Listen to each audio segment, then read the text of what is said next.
The claim came first, and it came from the men best placed to make it. A memorandum was prepared for the court at Nuremberg under the title The German Army from 1920 to 1945, and it argued that the German army had been an apolitical professional institution, that it had fought a soldier's war in the East against a soldier's enemy, and that the crimes of the regime it served had been committed by other men in other uniforms. The names attached to that memorandum were not marginal names. Franz Halder, chief of the General Staff of the Army for the first 3 years of the war. Walther von Brauchitsch, commander-in-chief of the army until the winter of 1941. Erich von Manstein, then and now widely regarded as the most capable operational commander Germany produced. Wolfram Wedde in the Wehrmacht, History, Myth, Reality, published in English by Harvard University Press in 2006, has a 2-word description for what those men produced. He calls it collective perjury. That memorandum became the seed of a version of the Eastern War that held in the West for 2 generations. It reached the English-speaking world through Basil Liddell Hart and through Manstein's own Lost Victories, published in German in 1955. In that version, the field army marched and fought and froze. The SS and the security police did the killing somewhere behind it, and the 2 things never touched. Then the file, a single sheet of paper, classified secret, issued from the headquarters of 6th Army on the 10th of October 1941 in Ukraine. The subject line at the top is administrative and flat, conduct of troops in the Eastern Territories. What follows is not administrative. It tells the men of 6th Army that a soldier in the East is not only a fighter bound by the rules of war, but also the bearer of a ruthless national idea. It tells them that partisans in and out of uniform are still being taken prisoner and sent to prisoner of war camps, and that this is to stop. It tells them not to share rations with prisoners or with civilians. It tells them that the men of the army must grasp the necessity of severe retribution against what the text calls subhuman jury. At the bottom is a signature. Field Marshal Walther von Reichenau, Commander-in-Chief, 6th Army. Colonel Telford Taylor put that sheet in front of the International Military Tribunal on the 28th day of the trial, the 7th of January, 1946. It carried the document number D411. It also carried the British series number UK81, and it was entered as Exhibit USA 556. It was the last document in Document Book 2, and Taylor did not present it alone. He presented it with the sheets that were attached to it, and those attached sheets are the reason this order matters more than any other order signed by a German army commander in 1941. Most of you know the outline of the clean Wehrmacht argument. The part that gets less coverage is what that argument had to do with this specific sheet of paper, because the 2 are connected much more tightly than the general story suggests. The claim about this document has 3 moving parts, and they were assembled separately. The first is that it was one man's document, not army policy, not doctrine, not a directive from any higher headquarters, but a personal effusion from a single army commander addressed to his own troops. The second is that the man in question was not a soldier in the ordinary sense. He was the Army's political officer, the one general in the senior ranks who had gone looking for the party rather than tolerating it, and therefore the last man from whom you should generalize. The third is that it produced nothing. Headquarters rhetoric, filed and forgotten with no traceable effect on the conduct of any unit. Put those 3 together and you have a complete answer to the document without ever having to deny a word of it. That is what makes the claim durable. It does not require the sheet to be a forgery, a misattribution, or a mistranslation. It only requires the sheet to be isolated. Liddell Hart did the assembly work in English, and he did it fast. He interviewed the captured German commanders in British custody while the trials were still being prepared, and he published their accounts in 1948, in Britain as The Other Side of the Hill, and in the United States as The German Generals Talk. The framing in that book is very largely the framing his interviewees gave him, and it went into the American reading public unopposed because there was nothing else in English to oppose it. The picture it produced was of a professional officer corps that had fought a hard, clean war in the East under a leader who kept overruling it. Wedde's argument in the Harvard volume is that the whole structure depended on one act of relocation, which was moving every crime committed in the occupied Soviet Union onto the SS, the SD, and the police, and leaving the field army holding nothing but a map. And here's a small thing worth knowing before we go into the file, because it tells you how this document has been handled. The name almost everyone uses for it, the severity order, is not its name. It is a later English label. The sheet itself carries an administrative subject line about the conduct of troops, of the kind a staff produces by the dozen. The document was not marked as exceptional by the headquarters that issued it. It was marked as routine. If you're finding this valuable, subscribing genuinely helps. It tells the algorithm this kind of research is worth showing to more people. Before the sheets, the man, because the defense that was built around this document after the war rests entirely on who he was. Walther von Reichenau was born in Karlsruhe on the 8th of October, 1884, the son of a Prussian lieutenant general. He entered the Prussian army as an artillery cadet on the 14th of March, 1903, went to the War Academy, and served the First World War as a regimental adjutant, and then on the general staff. He was promoted Hauptmann on the 28th of November, 1914, and he came out of that war with the Iron Cross, first and second class, and a general staff appointment, which in the German system was the marker that mattered. He served in a Freikorps border formation in the east, then went into the Reichswehr, which the Versailles Treaty capped at 100,000 men and 4,000 officers, so that staying in it all meant being selected out of a field of many times that number. What separated him from his peers was not tactical. It was political. He met Hitler in April 1932, introduced by an uncle. On the 1st of February 1933, he became chief of the Ministeramt, the ministerial office of the Reich Defense Ministry, working directly for Werner von Blomberg. That post was the hinge between the army and the new government, and Reichenau ran it. A year later, on the 1st of February 1934, the office was reorganized as the Wehrmachtamt, the Armed Forces Office, and he took that too. On the same day, he was promoted general major. The published accounts have him joining the NSDAP, which service regulations forbade an officer to do, and the scholarship on him treats that relationship as more complicated than a membership card. Brendan Sims wrote an essay on him under the title The Political General. Bernd Boll wrote him up in Gerd Überscher's collection on Hitler's military elite. Both are working on the same problem, which is that this man's career cannot be described without describing his politics. He was inside the machinery for the Röhm Purge of the 30th of June, 1934, and inside it again for the oath the army swore to Hitler personally that August. General Lieutenant in 1935, General der Artillerie in 1936. He was the general the party liked and the officer corps distrusted, and both of those facts follow him through everything that comes next. On the 6th of August, 1939, he took command of 10th Army for the Polish campaign. 10th Army was the strongest formation in the invasion, driving from Upper Silesia toward Warsaw, and it was first across the Vistula.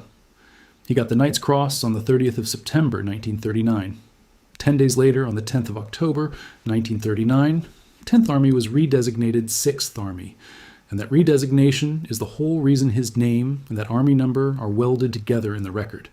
He commanded 6th Army for 2 years and 80 days. He took it through Belgium and northern France in 1940, accepted the Belgian capitulation, and on the 19th of July, 1940, at the Field Marshal ceremony in Berlin, he was promoted General Feldmarschall.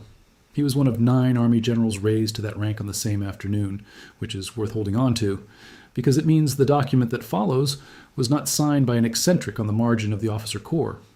It was signed by a man standing in the front rank of it. Then Barbarossa. 6th Army opened the Eastern War as part of Gerd von Rundstedt's Army Group South, alongside Ewald von Kleist's 1st Panzer Group, Karl Heinrich von Stülpnagel's 17th Army, Eugen von Schobert's 11th Army, and the Romanian 3rd and 4th Armies. Its axis ran from southern Poland through Volhynia toward Kiev. That is the operational frame. The other frame was written before a shot was fired, and it came out of Berlin. On the 13th of May, 1941, Wilhelm Keitel signed the decree on the exercise of military jurisdiction in the Barbarossa area. The document entered at Nuremberg as C-50. It removed the German soldier in the east from the reach of German military courts for offenses against Soviet civilians. It authorized officers to shoot suspects without process, and it wrote collective reprisal into standing procedure, which is to say that where a perpetrator could not be identified, a village could be punished instead. Keitel ordered the copies destroyed on the 27th of July, 1941. The decree stayed in force. On the 19th of May, 1941, the guidelines for the conduct of the troops in Russia went out, naming Bolshevik agitators, irregulars, saboteurs, and Jews together as the objects of ruthless action. On the 6th of June, 1941, the OKW issued the guidelines for the treatment of political commissars, the order every English-speaking reader knows as the Commissar Order. Commissars were to be separated from other prisoners on capture and shot, not tried, not held. Finished off in the language of the text. That is the framework the 6th Army Order of October sits inside, and it is worth being precise about what the framework did and did not do. It came down from above. It was OKW and Führer headquarters product. No Army commander wrote it. That distinction is the load-bearing beam of the post-war defense, and it is also why the 10th of October matters. What arrived on the 10th of October did not come down. It came sideways, and then it went up, and then it came down again. The question of compliance with those Berlin orders was argued for 40 years on the basis of assertion. Then it was settled on the basis of unit files. Felix Roemer's study of the Commissar Order, published by Ferdinand Schöning in Paderborn in 2008, worked through the reporting of the formations themselves, rather than the post-war testimony of their commanders, and found compliance in the great majority of frontline divisions in the opening phase of the campaign. Jürgen Förster had argued the same thing on narrower evidence years earlier, in his volume of the German official history, Germany in the Second World War, Volume 4, The Attack on the Soviet Union. Christian Streit had already established what the framework produced at the scale of the whole theater. In Keine Kameraden, published in 1978, Streit put the number of Red Army soldiers taken prisoner by the Germans at 5.7 million, and the number who died in German hands at 3.3 million. Now the operational autumn, because this order was not signed in a quiet sector. 6th Army spent August and early September 1941 grinding east and southeast of Kiev, and in September it closed on the largest encirclement of the war to that date. Guderian's 2nd Panzer Group came down from the north, Kleist's 1st Panzer Group came up from the south, and the 2 infantry armies of Army Group South, Reichenau's 6th and Stülpnagel's 17th, went into the pocket to reduce it. The last organized resistance east of Kiev ended on the 26th of September, 1941. German strength in the operation ran to roughly 500,000 men against a Soviet southwestern front of roughly 627,000, figures David Glantz gives in his work on the 1941 campaign. The German communiqué claimed more than 600,000 prisoners, and the accounts note that the claim swept in a large number of civilians rounded up on suspicion of evading capture. Soviet accounting, as compiled under Grigory Krivoshev, put southwestern front losses for the battle at 700,544, of which 616,304 were irrecoverable, meaning dead, missing, or captured.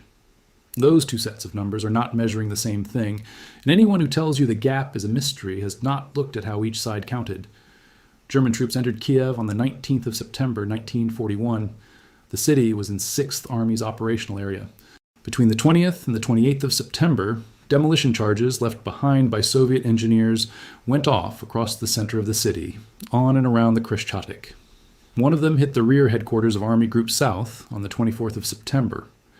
On the 26th of September 1941, a meeting took place at that rear headquarters. Present were General Major Kurt Eberhard, the military commandant of Kiev, SS Obergruppenführer Friedrich Jeckeln, the higher SS and police leader for Russia South, SS Brigadeführer Otto Rasch of Einsatzgruppe C, and SS Standartenführer Paul Blobel, who commanded Sonderkommando 4A. Placards went up in German, Ukrainian, and Russian ordering the Jews of Kiev to assemble on the 29th of September at 8 in the morning at the corner of Melnikova and Doktorivskaya streets, with documents, valuables, and warm clothing. Over the 29th and 30th of September, Sonderkommando 4A and Police Regiment South shot them in the ravine at Babi Yar. The number is in the Einsatzgruppen reporting. Operational Situation Report, USSR number 101, dated the 2nd of October, 1941, gives 33,771. Report number 106 of the 7th of October repeats the figure. On the 2nd of October, a rear area formation, the 454th Security Division, reported that 34,000 had presented themselves, including women and children, and that all had been killed. On the 5th of October, an Army Group South liaison report gave 35,000, roughly half of them women. Karl Berkhoff's Harvest of Despair, published by Harvard University Press in 2004, is the standard account of the Kiev occupation these documents sit inside, and his chapter in the Shoah in Ukraine. The collection Ray Brandon and Wendy Lower edited for Indiana University Press in 2008 works the Babi Yar evidence directly. The point for a document trail is narrow, and it is not disputed.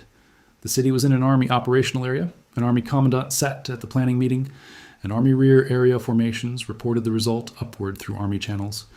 There is one earlier item in Reichenau's own hand, and a separate video covers it properly.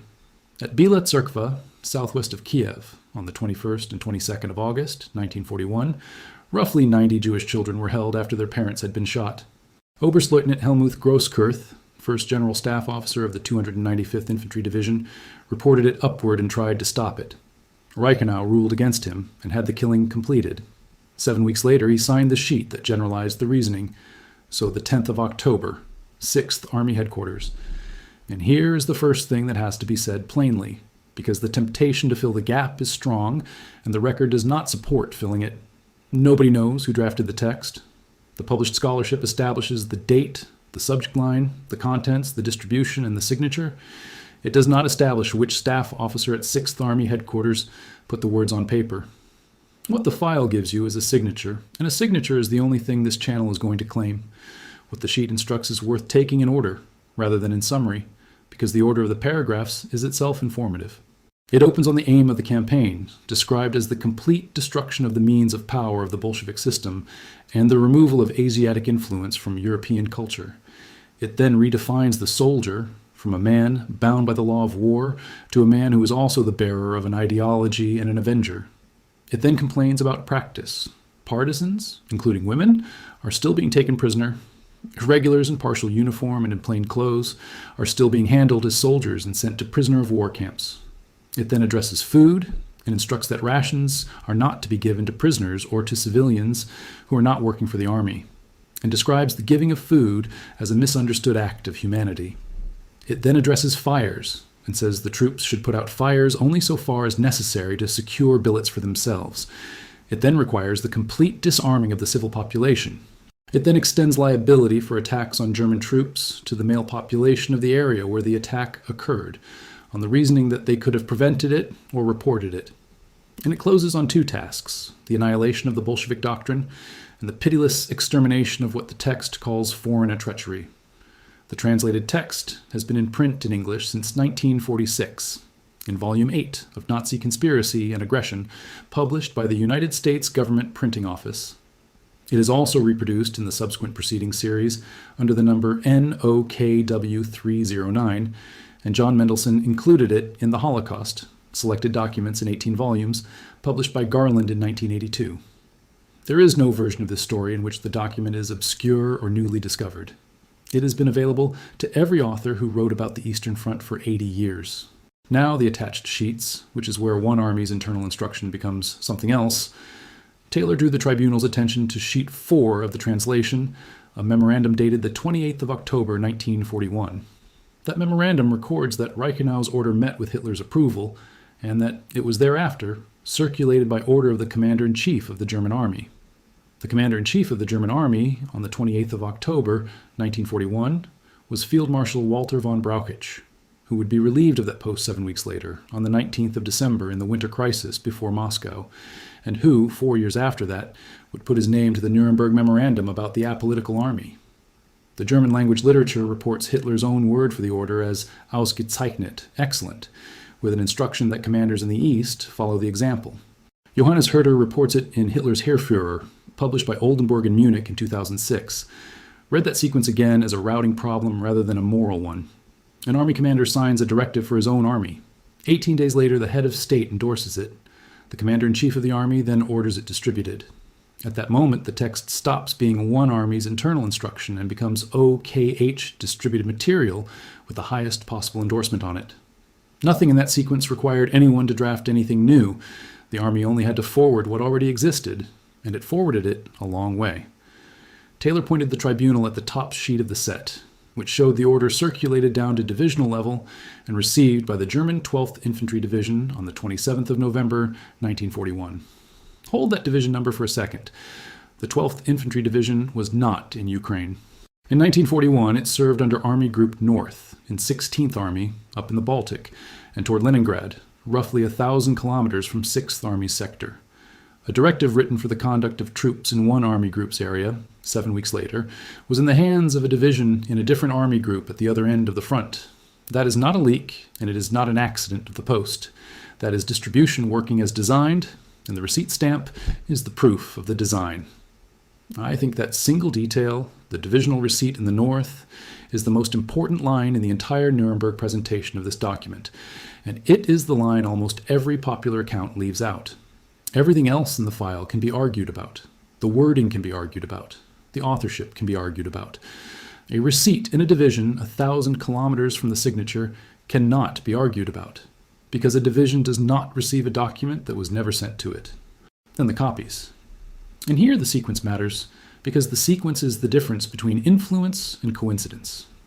Hermann Hoth had taken over 17th Army from Stülpnagel in early October 1941, holding the rank of General Oberst, which is the rank directly below Field Marshal. On the 17th of November 1941, Hoth issued an order of the day to 17th Army. It framed the war as the defense of European culture against Asiatic barbarism.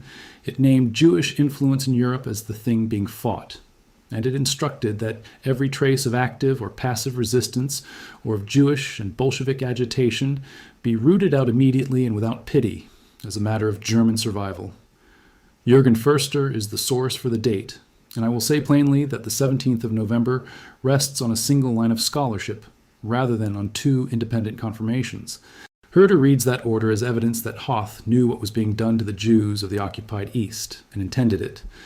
Marcel Stein, who spent a career defending German commanders in print, read the same text and wrote that its repetition of hatred raised a question about Hoth's state of mind. Two hostile readings of one document, and neither of them argues about whether he wrote it.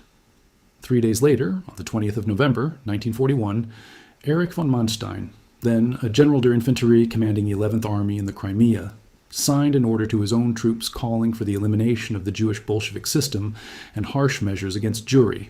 Mungo Melvin, in Manstein, Hitler's greatest general, published in 2010, states that Manstein's text was drafted on the model of Reichenau's order of the 10th of October.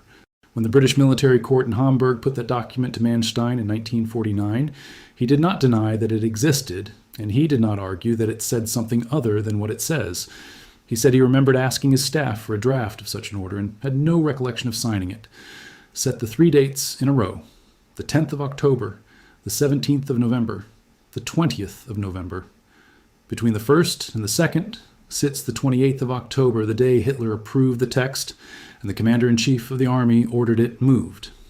The two copies do not appear before the endorsement. They appear after it. That is what a distribution effect looks like in a chronology, and it is why Omer Bartov, in Hitler's Army, published by Oxford University Press in 1992, treats Reichenau's order as a template rather than as an outburst. And while the paper moved, the army it was written for was fighting. On the 20th of October 1941, 6th Army opened its attack on Kharkov, the fourth largest city in the Soviet Union and the industrial anchor of the eastern Ukraine. Erwin Vero's corps went in with the 57th Infantry Division under General Major Anton Dostler, the 101st Light Division under General Lieutenant Joseph Brauner von Heidringen, and an assault gun detachment of 12 vehicles. Facing them was Viktor Tsyganov's 38th Army of Semyon, Timoshenko's southwestern front, with the 216th Rifle Division holding the city itself, while the factories were dismantled and shipped east. Kharkov fell on the 24th of October, 1941, 4 days after the attack began. Glantz, in his 1999 and 2001 work on the Kharkov battles, puts Soviet losses in the sector from the 30th of September to the 30th of November, 1941, at 96,509, of which 75,720 were irrecoverable and 20,789 were sick and wounded. That is the same army, in the same weeks, under the same commander. The operational file and the ideological file are not two different armies. They are two drawers in one cabinet, and the drawers were filled by the same staff. It is worth knowing what condition that army was in while the paper moved, because the popular picture of autumn 1941 in the Ukraine is a picture of momentum, and the momentum was already gone. The rains came in the second week of October. The unsurfaced roads of the eastern Ukraine turned to a depth of mud that stopped wheeled transport outright, and the Eastern Army had built its logistics on wheeled transport it did not have enough of. 6th Army's advance past Kharkov toward the Donets slowed to the pace of horse teams and then, in places, to the pace of men carrying ammunition forward on their backs. Rail conversion from the Russian broad gauge to standard gauge was running behind the front by hundreds of kilometers. Infantry divisions that had crossed the frontier in June at close to establishment were down by a third and more in rifle strength. And the replacement stream that Franz Halder had costed out in the spring had already been spent. Winter clothing was not forward. None of that is a mitigating detail, and none of it is an aggravating one. It is the physical state of the formation whose commander, in the middle of it, found the time to issue a directive on the ideological duties of his soldiers, and it tells you something about what that headquarters considered urgent. Now the case for the defense, and it deserves to be put at full strength, because it is better than its reputation, and because it held the field in the English-speaking world for 50 years. Start with the man, because the strongest version of the argument starts with him. Reichenau was not a typical German army commander, and nobody has ever claimed he was. He was the officer who went to Hitler in 1932, when going to Hitler was a career risk. He was the one who ran the liaison office between the army and the party. He was, by the standards of the German officer corps, an outsider, disliked by the aristocratic wing of the general staff, actively blocked by Ludwig Beck and others from the top posts he wanted, and passed over for commander-in-chief of the army in 1938 when Blomberg pushed for him and the generals pushed back. Franz Halder, who signed the Nuremberg memorandum, had regarded him as a political intruder for years. So the defense argument runs like this. If you want to find the most Nazified senior officer in the German army, you will find Reichenau, and if you then present a document he signed as representative of the institution, you have selected your evidence to produce your conclusion. One army commander is not an army. The second point is about scale, and it carries real weight. Roughly 3 million men crossed the frontier in June 1941, and millions more passed through the Eastern Army over the 3.5 years that followed. An order signed at one army headquarters, addressed to the troops of that army, is a piece of paper. Paper is not conduct. Soldiers in every army in history have received exhortations from headquarters and gone on doing what their sergeants told them. The defense holds that the correct measure of an army is not what its commanders wrote, but what its units did, and that the units, by and large, fought Soviet soldiers. The third objection, and this one comes from the historians rather than from the defendants, is about the text itself. What almost every English reader has actually read is not the order. It is the Nuremberg translation of the order, produced at speed in 1945 and 1946 by a translation section working through tens of thousands of pages against a court calendar.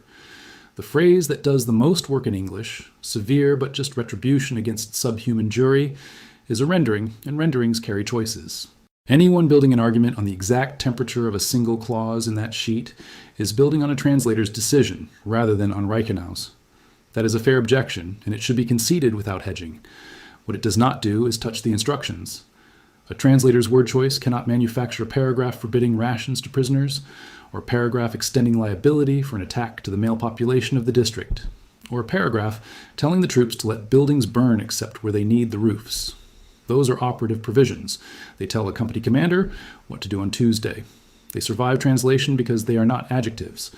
The fourth argument is about the chain of command, and it is the one the generals themselves pressed hardest.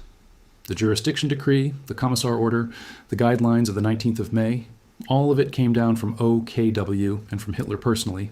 Field commanders received those orders. They did not write them. A commander who receives a lawful order from the head of state and the supreme command of the armed forces, in a system with no legal mechanism for refusal short of resignation and no political mechanism at all, is not the author of the policy. That was the argument at Nuremberg, and it was the argument in the High Command case, and it was Manstein's argument in Hamburg in 1949. The fifth point is about this particular man's particular fate, and it is the one that made the whole structure possible. Reichenau died before the war ended. He never testified, never wrote a memoir, never had counsel, and never had the chance to say what he meant by any of it. He was indicted at Nuremberg only in the collective sense, as part of the general staff and high command organization named in the indictment, which means that in 1945, the surviving field marshals were in a position that historians should notice. One of the most compromising documents in the possession of the prosecution had been signed by a man who could not contradict them about anything. Rundstedt questioned about it, denied knowledge. Rundstedt was never tried. He was released on grounds of health in 1949 and died at Hanover in 1953. The sixth is that the order was walked back inside 6th Army itself. Wilhelm Adam, who served as Paulus's adjutant, wrote in with Paulus at Stalingrad, published in English in 2015, that his commander set aside the harshest provisions after taking over the army at the end of 1941. That is a memoir claim made by a subordinate about his own chief, published decades later, and it belongs in the record as a claim and not as a finding. But it is the argument, and it should be stated as the defense states it. Reichenau's successor did not want the thing. And the seventh is institutional, and it was made not by defendants, but by governments. At Himmerod Abbey in the Eifel, between the 5th and the 9th of October 1950, 15 former officers met at Konrad Adenauer's request to advise on West German rearmament. Hans Speidel was there. Adolf Heusinger was there. Hermann Furch was there. Their memorandum set conditions. And one of the conditions was that the defamation of the German soldier had to stop and that convicted men had to be released. The word in the document is defamation. Within 5 years, the Federal Republic had an army, and Heusinger was its senior soldier, and by 1961 he chaired the NATO Military Committee in Washington. Meanwhile, Halder was in Königstein, running the Operational History German section for the United States Army, supervising something on the order of 700 former Wehrmacht officers who produced more than 2,500 manuscripts on the Eastern War. Those manuscripts became the Western reading list. That is not a conspiracy claim. It is a procurement record, and the American officers who commissioned it said openly what they wanted, which was operational lessons about fighting the Red Army. So the counter case, put fairly, comes to this. One unrepresentative commander, dead before he could be questioned, signed a document that says what it says, and a prosecution short of time built a picture of an institution out of it, and two governments with a Soviet problem had every reason not to look further. That is the argument. Now the files. The first thing to test is not the order. It is the endorsement, because the endorsement is what converts a personal document into an institutional one, and the defense argument depends on it not existing. The memorandum of the 28th of October 1941 is not a post-war reconstruction, not a memoir recollection, and not a historian's inference. It was physically attached to the order in the captured file. It was translated as Sheet 4 of the set, and Taylor read it into the record in open court with the defendants and their counsel present. In 80 years since, no defense counsel, no memoirist, and no revisionist author has produced a challenge to it. Halder wrote Hitler als Feldherr in 1950 and did not address it. Manstein's memoir does not address it. The covering memorandum does not appear anywhere in Little Hart's book either. I think that silence is the single most informative feature of the post-war literature on this subject, and I think it is informative in a specific and checkable way. These were men who contested figures, contested dates, contested attributions of operational credit, and contested one another in print for 2 decades. They did not contest this sheet. The most economical explanation of a silence that total is that there was nothing available to say. The second test is the direction of travel, and this is where the personal excess case fails on chronology rather than on interpretation. If the order were one commander's outburst, the trail would run outward from 6th Army and stop. It does not. It runs upward to Führer headquarters, sideways to the commander-in-chief of the army, and then downward and outward across army group boundaries until it reaches a division in the Baltic in late November. That is 4 changes of direction, each one requiring a positive act by a different headquarters. An outburst does not do that. A staff does. The third test is comparative, and Johannes Herter built the instrument for it. Hitler's Heerführer is not a biography and not a study of one man. It takes the 25 officers who commanded an army or an army group in the East in the first year of the campaign and examines them as a group. That design is what makes his conclusions usable, because it removes the objection that any individual case was exceptional. You cannot argue that Reichenau was the outlier from Reichenau's file. You can only argue it from the distribution of all 25 files. And when Herter looked at the distribution, he did not find 1 Nazi and 24 professionals. Helmut Krausnick and Hans Heinrich Wilhelm had come at the same problem from the other end in 1981 in Die Truppe des Weltanschauungskrieges, working the Einsatzgruppen records and the Army's relationship to them, and Christian Hartmann worked the front and the military rear area division by division in Wehrmacht im Ostkrieg, published by Oldenburg in 2009. 3 different research designs. None of them isolates Reichenau. The fourth test is the one where I want to be careful, because it cuts against the case I have been building and it needs to be said anyway. There is a claim, repeated constantly in English language accounts, that Rundstedt read Reichenau's order, expressed complete agreement, and sent a circular to his army commanders, telling them to issue their own versions. That claim traces in English chiefly to Arno Mayer's Why Did the Heavens Not Darken, published in 1988, and Mayer does not give the primary reference for it. I have not been able to confirm the Rundstedt circular in a source that shows it's working, so I am not using it. and neither should anyone else until it is nailed down. And if you have seen it documented properly, I would genuinely like the citation. What I will say is this: the Rundstedt circular is not needed. The 28th of October memorandum does everything the circular was ever cited to do, and it does it with a document that was read into the trial record. There is a fifth point, and it is about why this particular sheet is a better test than the more famous orders it sits beside. The Commissar order and the jurisdiction decree are weak evidence about the army as an institution precisely because the defense's chain of command argument fits them. They came down. The commander receiving them can be argued about. The order of the 10th of October, 1941, cannot be argued about in those terms because no higher headquarters sent it to Reichenau. He originated it. And then the institution, having received something it had not asked for, did not file it, did not query it, and did not confine it to the army that produced it. It endorsed it and moved it across the whole front.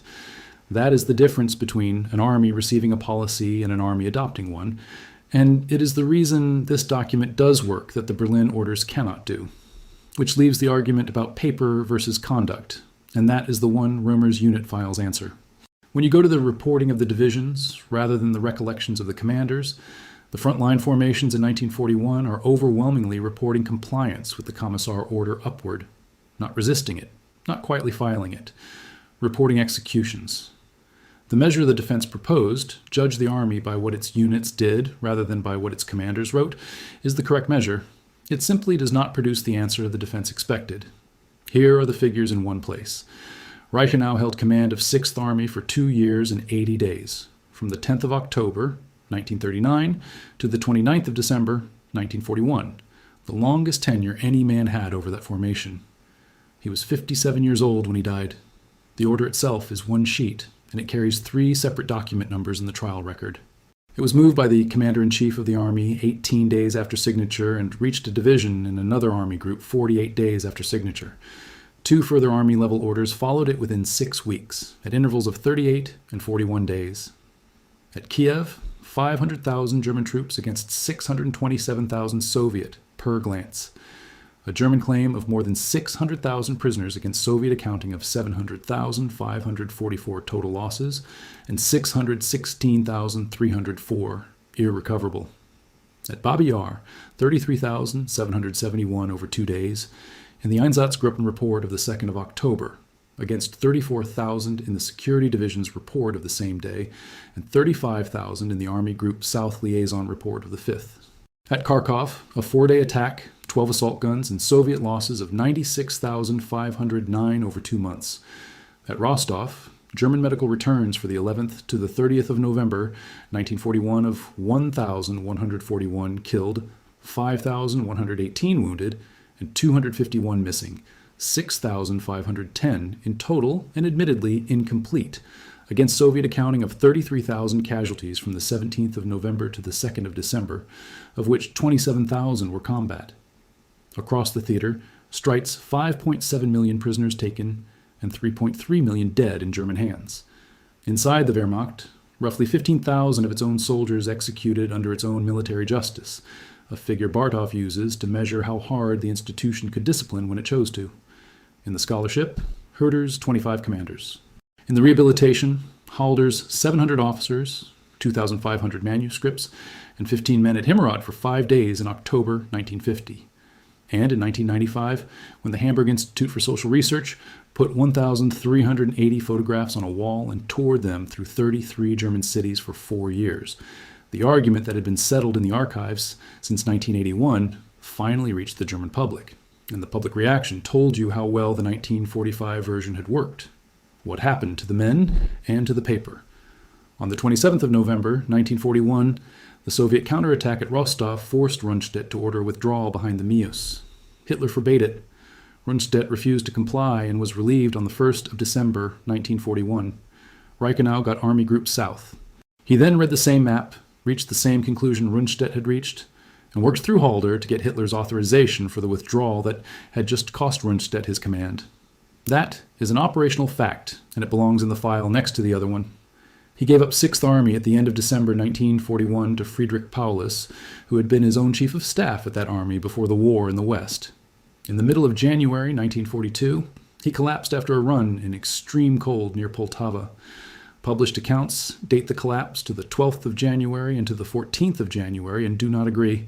He was put on an aircraft for Leipzig. The aircraft came down at Lemberg, and he suffered severe head injuries. He died on the 17th of January, 1942. Whether the cause was the cerebral event or the crash is not settled in the literature, and I am not going to settle it here. He was given a state funeral on the 23rd of January and buried at the Invalidenfriedhof in Berlin. Fedor von Bock took Army Group South. The order outlived him. It reached the tribunal in January 1946, in the hands of a prosecutor arguing that the General Staff and High Command had been a criminal organization, and the tribunal declined to declare that organization criminal, which meant the document went into the record without producing the verdict it had been offered to support. The argument then moved to the American courtroom at Nuremberg in the 12th and last of the trials held there, the High Command case, which brought 14 senior officers of the Army, Navy, and Air Force before the tribunal and delivered judgment in October 1948. That is where the defense of the German command as an institution was actually constructed, at length, by German counsel over months, and it is the place to look if you want the argument in its most developed form, rather than in the shortened version the memoirs later carried. 2 of the 14 were acquitted. Johannes Blaskowitz, whose written memoranda on conduct in occupied Poland are among the few documents of internal army protest that survive, died during the proceedings. The sentences the rest received ran from 3 years to life, and by the middle of the 1950s, almost all of them were out. Brauchitsch died in British custody at Hamburg in 1948 before his own trial. Manstein was tried at Hamburg in 1949, convicted on 9 of 17 counts, sentenced to 18 years, and released in 1953. He then advised the Federal Republic on the shape of its new army and wrote the memoir. Hoth was tried in the High Command case, convicted, sentenced to 15 years, and released in 1954. Paulus surrendered at Stalingrad, testified for the Soviet prosecution at Nuremberg in February 1946, and lived out his life in Dresden. The public record moved on a much longer timetable than the scholarly one, and the way it finally moved is instructive about how this material gets handled badly. The Hamburg exhibition of 1995 put the documents and the photographs in front of a general audience for the first time, and it worked, in the sense that it produced a national argument. Then it produced a problem. In 1999, 2 historians, Bogdan Musial and Christian Ungvari, demonstrated that a number of the photographs had been captioned wrong, with some images of killings carried out by Soviet security organs presented as German crimes. The exhibition was withdrawn. A commission of historians went through it, confirmed that a small proportion of the images had been misattributed, found the central documentary argument intact, and a rebuilt version opened in 2001. I think that episode is the strongest case there is for doing this kind of work through named documents rather than through images, and it is why every photograph you are looking at here carries a source caption, and why the ones that could not be verified were left out. The written record on Reichenau's order did not need revising in 1999. The picture captions did. And the text kept moving, which is the part that has no closure in it at all. It was printed in translation by the United States Government Printing Office in 1946, printed again by Mendelssohn in 1982, quoted by Bartov, quoted by Vedda, quoted by Megerjay in War of Annihilation, published by Roman and Littlefield in 2007, and it is now on the open web in half a dozen versions, some of them attaching it to the wrong army group and some of them attaching Rundstedt's endorsement to a source that does not carry it. The document is more available than it has ever been, and less carefully handled than it was in 1946. What survives in the archive is a short list, and it is worth stating without decoration. One sheet, dated the 10th of October, 1941, subject line conduct of troops in the Eastern Territories, signed by a field marshal commanding an army of the German army in the field. A memorandum dated 18 days later recording the head of state's approval and the commander-in-chief of the army's instruction to circulate. A receipt in a division of a different army group 48 days after signature. 2 further orders from 2 further army commanders, dated the 17th and the 20th of November, 1941, one of them stated by its historian to have been drafted on the first one's model. Divisional reporting on Commissar order compliance that the divisions filed themselves. An Einsatzgruppen report of 33,771, and 2 Army documents reporting the same event with different figures through Army channels. And a memorandum written at Nuremberg in November 1945 by men whose signatures also appear on some of the documents above, describing an army that had no part in any of it. Those things are all in the same record. They were put there by the same institution. Nothing in this account requires anyone to choose between them, because the choosing was done in 1945, and the archive was not consulted. That's what the record shows. The sources are in the description. I'll see you in the next one.